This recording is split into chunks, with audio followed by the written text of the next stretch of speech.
अस्सलाम वालेकुम, welcome to my YouTube channel. मैं हूं नीलम और आपको वेलकम करती हूं अपने चैनल पर। और आज मैं बना रही हूं कचौरियाँ। क्या आप लोग बनाना चाहते हैं हलवाई जैसे खस्ता और करारा कचौरियाँ और एक्सपर्ट होना चाहते हैं कचौरियों में, लेकिन करें अगर आप लोगों ने पूरा वॉच करना है, लेकिन मेरी वीडियो फुल वॉच करनी है आपने, और बिल्कुल भी मिस मत करिएगा और कोई भी स्किप मत करिएगा। इनमें से सिर्फ़ और सिर्फ कचौरियों के 3 स्टेप होंगे जो आप आसानी से बना सकते हैं और अपने घर वालों को खिला सकते हैं, अपने फैमिली मेम्बर्स को खिला सकते हैं और एक्सपर्ट बन सकते हैं उनके सामने। हर बंदा और बंदी ये कचौरियाँ बड़े आसानी से बना सकता है क्योंकि ये बहुत ही मज़ेदार होते हैं। वीडियो को लास्ट तक देखिएगा और सारे पॉइंट्स, टिप्स और ट्रिक्स आपके समझ में आ जाएंगे। वीडियो के स्टार्ट में, बीच में और लास्ट में 3 स्टेप्स हैं, बस इनको आपने फॉलो करना है और आपने मास्टर बन जाना है और इंशाल्लाह आप दुआएं देने में मजबूर हो जाएंगे। तो चलें स्टार्ट करते हैं।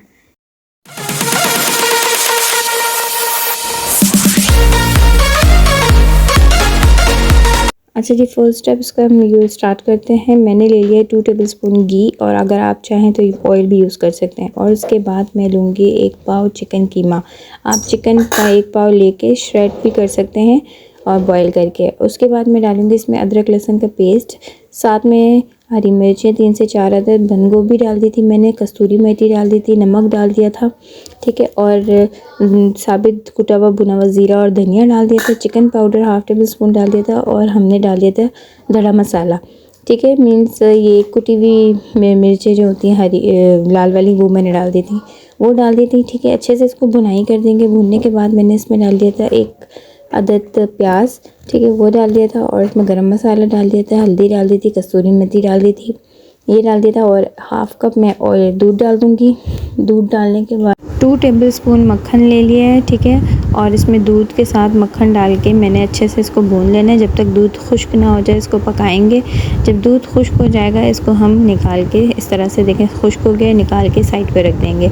दूसरी तरफ मैंने ले लिया था घी, दानेदार घी, उसको नीम गर्म कर लिया था और उसको मैंने निकाल के एक प्याले में, एक बाउल में डाल दिया था, छोटे से बाउल में, ठीक है। ये डालने के बाद मैं इसमें डालूँगी 3 टेबलस्पून कॉर्नफ्लावर और 1 टेबलस्पून में डालूँगी बेकिंग सोडा। इसको अच्छे से मिक्स करेंगे और इसको हम ठंडा करने के लिए फ्रिज में रख देंगे। 15 से 20 मिनट के लिए इसको फ्रिज में रख देंगे। अच्छा सा ठंडा हो जाएगा और मिक्स हो जाएगा। जब ठंडा होने के, अच्छा यहाँ पर जो है ना बेकिंग सोडा और मैदे का यूज़ नहीं होगा। इसको ठंडा होकर हम लोग फ्रिज में रख देंगे ठंडा होने के लिए। तीसरा स्टेप हमारा ये होगा कि हम बाउल लेंगे। बाउल में मैंने जो है ना एक दानेदार घी मेल्ट करके डाल दिया था, उसमें मैं डालूँगी हाफ़ ग्लास पानी डाल के, और साथ में मैं इसमें डालूँगी नमक, ठीक है, 1 टेबलस्पून नमक आप अपने अकॉर्डिंग भी डाल सकते हैं। फिर 3 प्याली भर के मैं इसमें डालूँगी मैदा, ताकि हम इसका अच्छा सा डो बना लें। आटा जैसे हम गूंदते हैं ना, इससे इस तरह हम अच्छा सा इसका डो बना लेंगे, ठीक है। और अच्छा से इसको हम लोग मिक्स करेंगे ताकि जो है ना इसके सारे लम्स भी ख़त्म हो जाए। और जैसे हम डो बनाते हैं ना और आटा गूंदते हैं, इस तरह से हम आटा गूंदेंगे और बिल्कुल सॉफ्ट और अच्छा सा आटा गूंदना है हमने। अच्छी तरह से इसको मसलना भी है आपने, देखें इस तरह से डो गूंदना है आपने। और अच्छी तरह से इसको ना 15 से 20 मिनट के लिए इसको अच्छे से, मतलब 5 मिनट भी बहुत है, 5 मिनट के लिए इसको अच्छे से जो है ना इसको मसलेंगे इस तरह से, ताकि इसके अच्छे सारा जो है ना ये अच्छा सा हमारा डो बन जाए। इस तरह से करके फिर हम लोग ने डो बना लिया और छोटे छोटे पेड़े बना के हमने साइड पे रख दिए। पेड़े बनाने के बाद इसके ऊपर मैं ग्रीस कर लूँगी। ये देखिए मैंने इसके ऊपर ऑयल ग्रीस कर दिया है। और जितनी अच्छी डो बनेगी ना आपकी, उतनी ही अच्छी आपकी जो है ना कचौरियाँ बनेंगी। अच्छा जी, जब दूसरी तरफ मैं ये निकाल लूँगी जो मैंने फ्रिज में रखा था, ठीक है, फ्रीज़र में, वो निकाल के इसको अच्छे से मिक्सअप कर लेंगे ताकि ये क्रीमी फॉर्म में आ जाए। ये देखिए ये क्रीमी फॉर्म में आ गया और अब ये रेडी हो गया है हमारी खस्ता से कचौरियों पर लगने के लिए, खस्ता से क्रीमी लेयरिंग के लिए, ठीक है। अच्छा जी, अब मैंने एक पेड़ा ले लिया, ठीक है, इसको थोड़ा सा प्रेस किया मैंने और इसको प्रेस करने के बाद थोड़ा सा मैं बेल लूँगी। साइडें इसकी पतली होनी चाहिए, बीच इसका मोटा होना चाहिए, ठीक है। इसको इस तरह से मैं हल्का हाथ से बेल लूँगी और जो मैंने बैटर रेडी किया हुआ है वो बैटर इसके ऊपर अप्लाई करेंगे। इस तरह से सारा हम अप्लाई करेंगे। आप ब्रश की मदद से अप्लाई करें, हाथ की मदद से करें या फिर आप स्पून की मदद से करें, बस इसके ऊपर अप्लाई करना है, ठीक है। अप्लाई करने के बाद ये देखें किस तरह से मैं इसको फ़ोल्ड करूँगी। इसको 2 स्टेप में फ़ोल्ड करना है। पहले मैंने ऊपर से लेके थोड़ा सा बंद कर लिया, फिर हमने नीचे से लेके थोड़ा सा बंद कर लिया है, ठीक है। फिर हम साइडों से लेके थोड़ा सा बंद कर लेंगे इसको। ये देखें, ये दोनों तरफ की साइडें लेके मैंने बंद कर दी हैं और इसको मैंने इस तरह से बंद कर लिया। थोड़ा सा हल्का सा प्रेस किया और हाथों पे लेके थोड़ा सा इसको हल्का सा प्रेस कर दूँगी और थोड़ा सा राउंड शेप में हम लोग इसको पेड़े की तरह घुमा लेंगे। इस तरह से मैं सारे बना दूँगी और बना के साइड पे रखती जाऊँगी सारे के सारे। ये एक दफ़ा हमारा हो गया। दूसरी दफ़ा में एक और दफ़ा भी करना है। जैसे हमने एक दफ़ा कर लिया, सारे में बना के रख दूँगी, ठीक है। ठीक है, ये सारे मैंने देखें इस तरह से फ़ोल्ड कर दिए हैं, थोड़ा सा ऊपर से प्रेस कर दिया है हल्के हाथों से। ये मैंने सारे बना दिए, ठीक है। इस तरह से हमने सारे बना दिए। जब हम इसको अपना मिक्सचर इसके अंदर डालने जाएंगे ना, देखिए मैंने फिर से एक दफ़ा ले लिया, ठीक है। सेकंड स्टेप भी मैं इसी तरह थोड़ा सा फ़ोल्ड करूँगी, थोड़ा सा इसको बेलूँगी हल्के हाथ से। ये देखें अभी मैंने हल्का सा, आप अगर खुशका लगाना चाहते हैं ना तो लगा दें। ये हल्के हाथ से मैं इसको बेलूँगी। साइडें पतली होनी चाहिए और बीच मोटा होना चाहिए, ठीक है।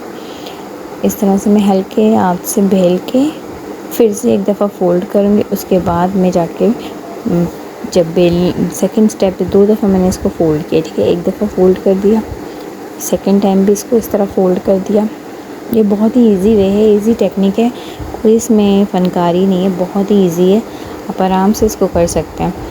ये सारे मैंने इस तरह सेकंड स्टेप में भी कर दिए, ठीक है। 2 दफ़ा करना है। एक दफ़ा पहले मैंने आपको बताया था ऑयल लगा के जो बैटर हमने बनाया था, ठीक है, वो रख दिया। उसके बाद सारा बना दिया, ठीक है। फिर हमने दूसरी दफ़ा फिर से एक दफ़ा हमने इसको बेला है, दूसरी दफ़ा फिर हमने बना दिया, ठीक है। अब हम तीसरी दफ़ा क्या करेंगे, ताकि इसको हम लोग अच्छा सा वो कर देंगे, साइड इसकी हमने पतली रखनी है और अपना मिक्सचर इसके अंदर डालेंगे। इस तरह से जितना आपको मतलब चाहिए आप वो डालें, मिक्सचर डाल देंगे और इसको हम लोग कचौरियों की तरह, जैसे हम कचौरियों की तरह फ़ोल्ड करते हैं, इस तरह से हम जैसे हमने फ़ोल्ड किया था अपना वो घी वाला मिक्सचर डाला था, इसी तरह हम इसको फ़ोल्ड कर देंगे। ऊपर से पहले बंद करेंगे, फिर हम यहाँ से नीचे से लेके बंद करेंगे, फिर हम साइडें लेके बंद करेंगे, ताकि और ये आराम से फ़ोल्ड हो जाएगा, क्योंकि हमने अपना डो जो इस तरीके से बनाया है ना, कि हमारा डो अगर सही बना है तो हमसे आराम से हम फ़ोल्ड कर सकते हैं इसको। ये देखिए इस तरह से हम फ़ोल्ड कर देंगे। कोई सा भी एक जगह भी एक एक्स्ट्रा जो है ना खुली हुई नहीं है, तो ऑयल वगैरह जाए या कुछ भी जाए, कुछ भी नहीं। थोड़ा सा ऊपर से हमने प्रेस कर लिया है, ठीक है। और थोड़ा सा हम राउंड शेप दे देंगे। अगर एक्स्ट्रा आप लोग को ऐसे लगता है कि नीचे से थोड़ा सा हमारा मोटा है, तो उसको थोड़ा सा दबा दें इस तरह से, ठीक है। ये देखें, अच्छा पेड़ा ना ज़्यादा बड़ा बनाइएगा, ना ज़्यादा छोटा बनाइएगा, दरमियाना हो। ये देखिए इस तरह से हमने बना दिया है सारा, कहीं से भी ये खुला हुआ नहीं है, ठीक है। ये देखिए कहीं से भी, और हथेली की जो हथेली है ना, उससे हल्के हाथ से इसको थोड़ा सा प्रेस कर दें, इस तरह से हल्के हाथ से प्रेस कर दें। बस ये हमारा बन गया है, कचौरी हमारी बन गई है। अब इस सारी मैं इसको बना दूँगी और फिर जो है ना मैं आपको दिखा दी। मैंने सारे बना दिए और एक एक्स्ट्रा मेरे पास बच गया था, तो उसमें थोड़ा सा वो कर दिया।